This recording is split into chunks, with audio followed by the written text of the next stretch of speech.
को उम्मीद है सारे दोस्त ठीक होंगे, सेहत भी ठीक होएगी। जैसा कि तमाम दोस्तों ने मालूम आ कि सरसों की मंडियां दे विच आमदन शुरू हो गई है, नवी फसल आ गई है तो डेली रेट वध रहा। रेट भी इस तरह वध रहा वा कि डेली 100, 150, 200 रुपए तकरीबन वध रहा। अगर देखा जाए फिलहाल तेज़ी की बड़ी वजह कुछ तेल के रेट वध गए हैं तो सब नों वड्डी वजह इन्ना कोई 1000 रुपए रेट वधन की वजह कि कौड़ी खाल के रेट के इजाफा हो गया। कौड़ी खाल इस तरह रेट वधिया कि 34 रुपए रेट से कौड़ी खाल का। तो कुछ दोस्तों को याद भी होएगा कि मैं पोस्ट लगाई थी कि कौड़ी खाल स्टाक कर लो, रेट वध जाना है।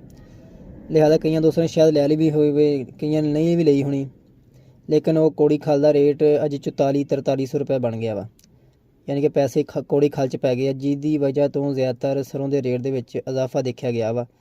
तो अगर देखा जाए इस टाइम सरसों का रेट मुख्तलिफ मंडियों के जो रिपोर्ट है तकरीबन 7500 रुपए तक सरसों सेल हुई है।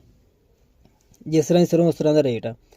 पुरानी सरों का मास्टर 10 मास्टर तकरीबन होंगी, 9-10 मास्टर पुरानी सरों, पुरानी तकरीबन 7500 रुपए तक अच्छे जोड़े माल सेल हो रहे हैं। जोड़े नवे माल आ रहे उन्होंने रेट डाउन आ, तकरीबन 6000 रुपए तो लैके 7000, 7100 तक फिर भी सेल हो जाती है। नवी सरों चंगा ठीक मास्टर हो 10 मास्टर सुक्की सरों, गिल्ली फिर वो गिल्ली मास्टर के हिसाब से सेल हो रही है।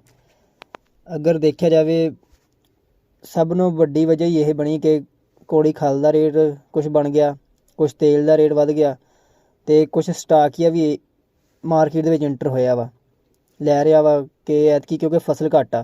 साढ़े इलाके के फसल बहुत घट आ, दूसरे इलाकों का शायद कुछ ज़्यादा फसल हो, लेकिन साढ़े इलाके के ऐतकी सरों की एडी काश्त नहीं है, एडी लोगों ने पकाई नहीं सरों।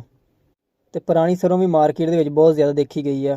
हालांकि साढ़े ऐतकी एडी काश्त नहीं हुई सरों की, लेकिन इसके बावजूद पिछली पुरानी सरों बहुत ज़्यादा स्टाकियां को पई हुई है। हलो तो उन्होंने वास्ते तो बेहतर आ, उन्होंने खुशी की कलैर होनी उन्होंने अंदर तो कि रेट सरों के तेज़ हो गए, मजीद तेज़, कई 7100 बढ़ता पैंदा, किसी को कितने बढ़ता पैंदा, नुकसान हो रहा है।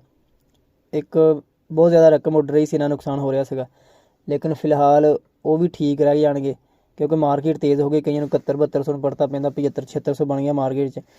लेकिन वो लोग हले भी ये सोचते पे कि रेट मजीद बढ़ जाना, तो हो सकता रेट बन जाए क्योंकि मार्केट जो है वा वो इस हिसाब से चलती पई है कि पिछली फसल नहीं सी एडी हैगी।